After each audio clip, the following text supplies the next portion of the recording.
നേർച്ചയ്ക്ക് വളരെയധികം ജനപങ്കാളിത്തം കൂടിക്കൊണ്ടിരിക്കുകയാണ്. ഇന്നലെയൊക്കെ കൊണ്ടോട്ടി ടൗണിൽ നടന്നു പോകാൻ പറ്റാത്ത വിധം അത്രയും വാഹനങ്ങളുടെ തിരക്കിനേക്കാൾ ജനങ്ങളുടെ തിരക്കാണ് ഉണ്ടായിരുന്നത്. എംഎസിൻ്റെ തറവാട്ടുള്ള ഏലംകുളം മനയിൽ നിന്ന് വരെ ഇവിടേക്ക് ഈ കാണിക്കകൾ കൊണ്ടുവരാറുണ്ട്. അത് പഴയ കാലത്തുള്ള ഉണ്ടായിരുന്ന സ്നേഹബന്ധമാണ്, സൗഹാർദ്ദമായിരുന്നു. ഒന്ന് ദേശസൗഹാർദ്ദം, ഒന്ന് മതസൗഹാർദ്ദവും, ഒന്ന് കുടുംബ സൗഹാർദ്ദം. നേർച്ച കഴിഞ്ഞ് പോകുമ്പോൾ അടുത്ത വർഷം വീണ്ടും കാണാം എന്ന ഉപചാരവാക്ക് പറഞ്ഞുകൊണ്ടാണ് പിരിഞ്ഞു പോകുന്നത്.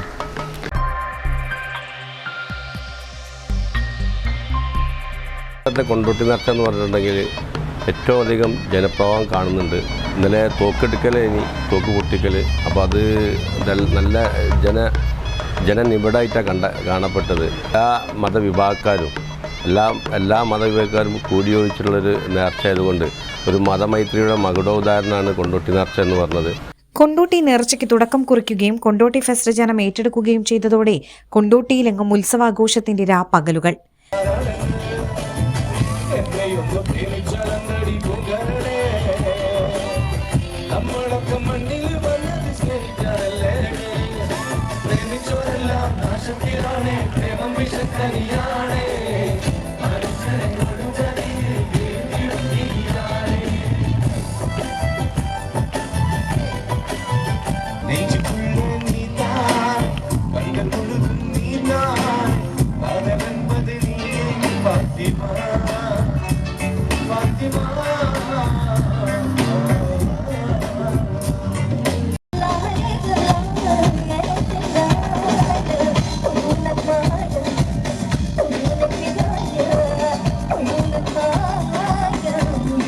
തോക്കെടുക്കൽ ചടങ്ങോടെ പ്രസിദ്ധമായ കൊണ്ടോട്ടി നേർച്ചയ്ക്ക് തുടക്കമായി.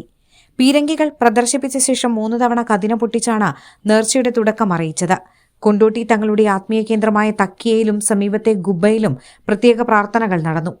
പീരങ്കികൾ മൈതാനത്തേക്ക് എത്തിക്കുന്നതും കതിന പൊട്ടിക്കുന്നതും കാണാൻ നൂറുകണക്കിന് ആളുകളാണ് തടിച്ചുകൂടിയത്. വർഷങ്ങൾക്ക് മുൻപ് പീരങ്കികൾ പൊട്ടിച്ചായിരുന്നു നേർച്ചയുടെ തുടക്കം. പിന്നീട് അത് നിർത്തി പീരങ്കികൾ പോലീസിനു കൈമാറി. ഓരോ വർഷവും നേർച്ച സമയത്ത് ജില്ലാ പോലീസ് ആസ്ഥാനത്തെത്തി പീരങ്കികൾ ഏറ്റുവാങ്ങി തക്കിയയിൽ എത്തിക്കുകയാണ് ചെയ്യുന്നത്. വിശ്വാസികളുടെ നേതൃത്വത്തിൽ എണ്ണയെത്തിച്ച് പീരങ്കികൾ വൃത്തിയാക്കി. പ്രദർശനവും പ്രത്യേക പ്രാർത്ഥനകളും കഴിഞ്ഞായിരുന്നു തോക്കെടുക്കൽ ചടങ്ങ്. സ്ഥാനീയൻ കെ ടി റഹ്മാൻ തങ്ങൾ, നിയുക്ത സ്ഥാനീയൻ മുഹമ്മദ് ഹുസൈൻ കുഞ്ഞുമോൻ തങ്ങൾ, മുഹമ്മദ് ഹനീഫ തങ്ങൾ തുടങ്ങിയവർ നേതൃത്വം നൽകി. കൊണ്ടോട്ടി തങ്ങൾ മതസൗഹാർദ്ദത്തിൻ്റെ അജ്മീർ ഖാജയുടെ പിന്തുടർച്ചയാണ്. അജ്മീർ ഖാജ ഗരീബ് നവാസ് അഥവാ പാവങ്ങളുടെ തോഴൻ എന്ന പേരിലാണ് അറിയപ്പെടുന്നത്. അദ്ദേഹത്തിൻ്റെ ആശയ സംഹിത സബ്സെ പ്യാർ സബ്സെ ദോസ്തി, എല്ലാവരോടും സ്നേഹം, എല്ലാവരോടും സൗഹൃദം, അത് ഇവിടെ പ്രാവർത്തികമാക്കുകയാണ്. പ്രത്യേകിച്ച് അന്യമതസ്ഥർക്ക് ഇതിൽ പ്രത്യേക റോള് കൊടുക്കുന്നുണ്ട്, പ്രത്യേകിച്ച് ദളിതർക്ക്. അതാണ് കൊണ്ടോട്ടി നേർച്ചയുടെ ഏറ്റവും വലിയ പ്രാർത്ഥന. വെറുതെ വന്നിട്ട് പാട്ടുപാടുക, കളിക്കുക എന്നത് മാത്രമല്ല, ഈ ആശയങ്ങൾ ഇവിടെ വരും. അവർ ഇവിടെ മറവിട്ടിരിക്കുന്ന കൊണ്ടോട്ടിക്കാർ കുബയിൽ മറവിട്ടിരിക്കുന്ന ഹസ്രത്ത് മുഹമ്മദ് ഷാ തങ്ങളുടെ മക്ബറയിൽ പ്രാർത്ഥന നടത്തി വളരെ സൗഹൃദത്തിൽ പിരിഞ്ഞു പോവുകയും ചെയ്യുന്നു. രാത്രി തക്കിയൻസ് കൂട്ടായ്മയുടെ ഖവാലി അരങ്ങേറി.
ഇന്നു മുതൽ വിവിധ ദേശക്കാരുടെ പെട്ടിവരവുകൾ ഉണ്ടാകും.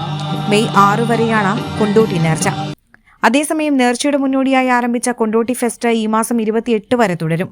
ഇന്നലെ കൊല്ലം ഷാഫിയുടെ സംഗീത സന്ധ്യ കാണാൻ നിറഞ്ഞ സദസ്സായിരുന്നു. Kottukkara PPM higher secondary school 10ാം ക്ലാസ് വിദ്യാർത്ഥി ചുണ്ടക്കാടൻ ഷാഹിദ് നിഷാൽ പെൻസിൽ ഉപയോഗിച്ച് വരച്ച കൊല്ലം ഷാഫിയുടെ ചിത്രം സംഗീത സദസ്സിൽ കൊല്ലം ഷാഫിക്ക് കൈമാറി. കൊണ്ടോട്ടി ചുങ്കം സ്വദേശി സി ബ്രദേഴ്സ് ഉടമ ചുണ്ടക്കാടൻ മുഹമ്മദ് മഹ്സൂമിന്റെയും കഴുങ്ങുമത്തോട്ടത്തിൽ സഫുന്നീസയുടെയും മകനാണ് ഷാഹിദ് നിഷാൽ. കൊണ്ടോട്ടി നേർച്ചയിൽ ഇന്ന് വൈകിട്ട് 7-ന് കൊണ്ടോട്ടി തങ്ങൾ സെമിനാർ നടക്കും. 6-ന് ചന്ദനമെടുക്കൽ ചടങ്ങോടെയാണ് നേർച്ച സമാപിക്കുക. വ്യാപാരികളും കൊണ്ടോട്ടി നേർച്ചയെ വരവേറ്റ നഗരം അലങ്കരിച്ചിട്ടുണ്ട്.